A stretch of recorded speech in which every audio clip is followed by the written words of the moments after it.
But we're not talking about Chronic Bone Punch. We're talking about Super Space Club, son. So roll the Super Space Club trailer.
Was the trailer from Super Space Club, Graham of Legend. We have Graham on the line. What is happening?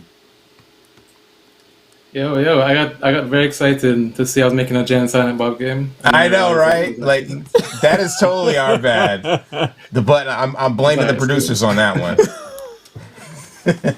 But the game is it's super fun, and it has like the music is so cool. It's not what you typically hear, in a shoot 'em up. I'm a big fan of shoot 'em ups like R-Type and Ikaruga. I'm a big fan, so it's really cool to check out how your game is coming together, the sound and the visuals and everything. We're gonna play your game. Yeah. This guy's gonna play the game. We'll see if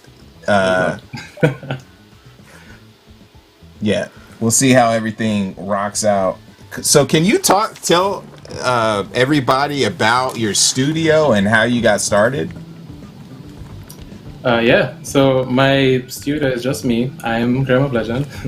And I'm a Jamaican born and raised game developer now living in New York.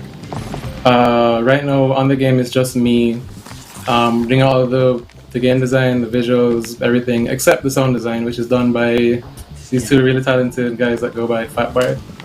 But yeah, and I'm also just kind of working part-time on games, which is it's a challenge, but it's fun. Yeah, so you're working part-time like on this game or other side games? Part-time on this game. Oh, okay. How did this game come about? My day job is at Snapchat, so I'm just trying to work after hours on this. Really? You work at Snapchat? Yeah. How is that? I'm curious. It's alright. No, it's good. It's fun. I honestly, it's a fun job. I really enjoy the people I work with, especially. They're the reason I've been here for so long. But yeah, my passion is in making games, and that's why I'm here, trying to make Super Space Club and trying to make it just a pleasure for you guys to play. When did you start Super Space Club? Technically, I started back in...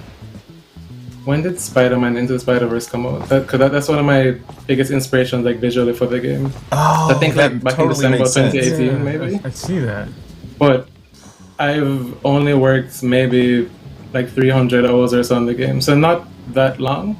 Like I could have made this in like 6 months or something. I don't know, but obviously with this work and then COVID and then Black people being mistreated, like it's been hard. It's been hard to actually just sit down and focus and just make it, But yeah, it's been a little passion project of mine. Can you talk about, because you kind of snuck that one in there. Can you talk a little bit about the hardships of, like just like you were saying with the George Floyd situation, the protests and the unrest and your development in the game? Of course.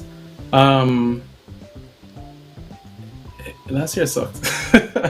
It's hard, especially because my wife and I, we have a 10-month-old, and wow. like back then, obviously he wasn't born in it, and so after seeing that happen, and obviously everything else that happened before that, it really weighed heavily on me because I'm like, I'm bringing this little beautiful black boy into the world, and I have to deal with this, you know. And also on top of that, I mean, I'm a citizen now, but coming from Jamaica, it's like I'm also international, and so it's just so much to try and juggle being black, not being from the country. It's just a lot, but thankfully people are waking up, and also I have a very strong supportive network of not just black people but just of a lot of different friends from all walks of life, and I think that really helps a lot when you see them especially actually trying to help and support the cause and learn and educate other people. Like it's been hard, but it's been, we're here. we're making it one day at a time. How does life as a developer differ from, you know, the States, from where you're originally from? So so in Jamaica there, I would say it's a budding up and coming scene. And I think that's mostly because there's like the lack of education and lack of resources in Jamaica to actually become a game developer. Which, I mean, now we have the internet and Unity and all these tools that just make it easy, like YouTube University, shout out. But I think it's just a matter of education and time. Like, I think you're going to see more games from Jamaicans in Jamaica coming up, and it's going to be a wave. I'm excited. It's really interesting. Right now it's a. Sorry, I was just saying. Right now, it's still up and coming for sure. That's cool. Yeah, it's so interesting. Like, you know, working with the Humble Black Game Developer Fund, we're talking with a lot of folks from Africa, and it feels very similar in the sense that, like, it's up and coming, it's budding. You know, like, there's so many different ideas coming from these various places that we don't initially even know exist. You know what I mean? So it's awesome to hear that, you know, about Jamaica. Could you tell us a little bit about the gameplay mechanics and what to look forward to in Super Space Club? Sure. So essentially, it's like asteroids, but if instead of trying to, the goal of the game was to actually blow up all the asteroids, it's trying to defend the galaxy from all these different enemies that you're seeing. And what I think is cool about it is that every time you shoot, I don't know if you realize this, but every time you shoot, you lose your energy. Yeah. And so it's all about maintaining your energy as well as trying to, as well as trying to not get killed, exactly. And if it stay on the screen for a second. So if you look, you right now you can choose your weapon, but also you're going to be able to choose between different characters which unlock abilities, and then you also will have different ships, so that will kind of determine your weight and how much energy you actually have. So more on that to come. But yeah, so it's and also cool. There will be missions for you to do. So it's going to be a lot more in depth than what you're seeing right now. Not a problem. But it's good though. I think the meat and potatoes of the game is just actually flying around and just trying to drift and space dogfight. Yeah, it's the gameplay it flows really, really well. I love the controls, the thrust on the game. I like the giant weapon. It's my favorite because I can Alfonso's son is actually making a shooter too, and it's vector based, so it's cool to see this. You may have to connect you guys so you can get some pointers. I'm down. What are some of your inspirations? I know you said like asteroids, right? But like, are there certain shoot 'em ups that you just love? So probably even more so than asteroids is a game that was made by Vlambeer called Luftrausers. Oh, okay. I think I took a lot of my inspiration from that, just in terms of the whole world always looping instead of just you rotating around the world like asteroids did. Yeah, I think that's probably my biggest one. I would say, and also.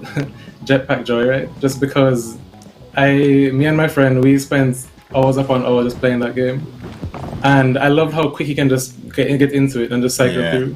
And that's as you can see, like when you die, it just brings you right back into the loop again. Just right back in. Yeah. That's and then of course I said visually, like Spider-Man Into the Spider-Verse really inspired me, because before it was all black and white, and then I watched that movie and I was like, no, I can't do this. I need to make it vibrant, to make it colorful. It has to just evoke emotions and just be a vibe, you know. The vibe, like the really, audio, Hyperdot. Everyone tells me what happened. I never played it. Oh, you gotta check out Hyperdot because it's not the same. Yeah. But it's like it has the vibe. Like I just want to chill, play this. There's consequences, and you're a little bit stressed out, but it's equalized by the vibe that you have from like the beautiful colors, shapes, and the soundscape. You know. Yeah. The music to me was very important too because there's so many bullet hell games, and I wasn't trying to make like this chaotic, hectic like rock music, EDM kind of vibe. It was just more to be like, the game is still difficult, as you can see. It's not easy, but I wanted you to feel it's like a chill thrill, you know. It's like you're enjoying it while you're losing. That's cool. Yeah, and while you're getting better too, because eventually you just get better over time. Oh no, go ahead. No, I was just saying you get better over time as you learn like the different enemy behaviors and all that. Yeah. That's cool. I really like the play. It's really smooth. Yeah, I was gonna say like the like you were saying, most bullet hell shooters are like heavy metal, like Japanese based synth heavy metal, and you're like, you know what I mean? Yeah. Like Raiden Trad or Raiden and Darius and all those like games. But it's definitely a breath of fresh air. So when are you? Do you have a release date yet? No. Okay. It's coming out this year. I have an idea of when I want it to come out, but again, I think just because of the nature of how I'm making this, like after hours, after my day job, I don't want to put like a hard date on it and have to push it because there's no rush for me to actually do that. But this year for sure, because I don't want to miss this year. That totally makes sense. Do you have idea of like what your follow-up is going to be already? Yeah, I mean, I have ideas for sequels to this, and then I also have just ideas for a ton of other games. But definitely something that I can make in a very quick time, because I don't want to spend this long on another game unless it's going to be like a group effort. That makes sense. How long did you say you've been working on this? So in terms of years, like about 3 years, but in terms of time, I would say like 4.5 months. Yeah. Oh, okay. That totally makes sense. That's pretty amazing. If you had like a bucket of a bucket of cash is not even that much money. But if you had a trash bin full of cash and they weren't nickels, what would you like? Would you go full time on just game development and starting a studio? Yeah, should I call Snap right now? Snapchat. I know. I'm like putting you. I would. It's honestly, it's my passion for sure. Like I do enjoy everything I make at Snap. It's fun and fulfilling, especially because it's something bigger than me. You know, like working at Snap. Yeah. I'm working on a tool that connects people. It's like I'm never going to get that opportunity again. But with that said, seeing people get enjoyment and fulfillment from video games, and like from my game specifically, it makes me feel like how I felt as a kid. And games have taken me through my whole life, really. Like I've been playing games as long as I can remember, and so I want to now give that experience to other people, just of all ages. So yeah, that's really my passion for sure. Yeah, I didn't mean to put you on blast like that. I know. I was like thinking him in the back of my head. Oh my God, Snapchat. He's bringing up Snapchat. I'm telling about like. I mean, no. The thing is, if I didn't want to make games, I would stay at Snap for the next 10 years. Like I've been here for 6, and I would stay another 6. Like it's nice. They've treated me well, and it's a fun place to work for sure. That's cool. Yeah, it was this game thing is just on my heart. It's pressing. Yeah, I was gonna say it's really cool to see like you were part of the freshman class, the 2021 Black Voices in Gaming freshman class, which came together so organically, and it was so quick. Yeah, it was just like it was super quick. Like, hey, let's jump in, let's do this illustration, and Neil's like putting it together, and then I put it together, and everybody just jumped in. Like, what kind of feedback did you personally get from that? In terms of what? In terms of like being in the freshman class and then people responding to it. Gotcha. I mean, purely positive feedback. I remember when I shared it in like my internal circles, people were like, "Wow, there's a lot of black people making games. We didn't know." And it's like it's good. I think it's good to put us together and elevate us onto this platform because like no one else is doing that, you know. And it's really nice to see because I'd have never known about a lot of these games unless I was a part of this, or unless even if I wasn't a part of this, unless you guys put it together, I wouldn't have known about a lot of them, you know. And I think especially now, like people are, and it's just really nice to see people of different cultural backgrounds, people from different parts of the world, or different genders and all that stuff. It's really nice to see all of that coming together in the game space, and it's nice to see black people making games, making cool games. It's a good feeling for sure. Yeah, it's very awesome to like even on the Discord server. Very well. Oh, go ahead. Sorry. No, I was saying people have been responding to it very, very well. Yeah. That's cool. Yeah, it like even on the Discord server, like I'll go in there at some point, and then all of a sudden it's just blown up with all these like really cool ideas and trailers, and you know what I mean, like tactics. It's like a community. It's really dope. So I guess is he doing okay? How would you rate this dude?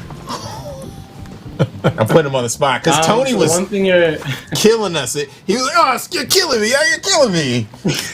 He was like really shitting on me earlier. You know what I mean? So I know that you're like sometimes it's cringeworthy. What are your thoughts on Alfonso's gameplay? So I think Tony just wanted you to do well. You know, he was trying to make you better. But for me, if you're enjoying it, then I'm happy. Like, yeah, like even if you're trash, if you're having fun, then that's all I care about. But one thing you're not doing is every time you kill enemies, they have these bits that come out, and you're supposed to collect them to get a higher score. But you're just running, which I mean is fine too, as long as you're enjoying it. Like I said, that's the main my main goal. You gotta get those nuggets, man. Actually, I'd be collecting. There you go. You see, them like they're magnetic, so they come towards you. But also, no, I was gonna say don't die, but it's too late. He said no. You got canceled, son. I think this is. He's putting the controller down, but I will be playing later, and I'm gonna be killing it. Trash. Next time you're gonna be in the interview seat, and I'm gonna be sitting here like this, and then I'm gonna have you on, and I'm gonna have Tony on, and I'm just gonna have Tony chastising me. It's gonna be amazing. No. Here's what we do: get Tony to play this, and then let's see how he does there. Yeah. Yeah. We should have you switch games. Crossover. Yeah. That's it. I'm totally down with that. That is so good. I love it. So where can we find you? Where can we find out more about Super Space Club? Sorry, I have no idea what's happening with my camera. Is this weird? Has it been happening this whole time? Flickering a little bit. Jeez, I'm sorry. I don't know. But where can you find me? You can find me all over the internet at Graham of Legend. And then you can find... Oh, there it is. Boom. And then you can find Super Space Club at Super Space Club or at superspaceclub.com. Awesome. Thank you so much for joining us and sharing your game. Thanks for having me. This was dope. For sure. That was Graham of Legend, Super Space Club. I can't even front though. Like, I would probably have struggled as well. But you were killing it. You're making things happen in the way that the game is formulated. I love the gameplay. I really, really love it. It's really smooth. It like the music is dope. And then there's an exploratory factor in it, which is cool.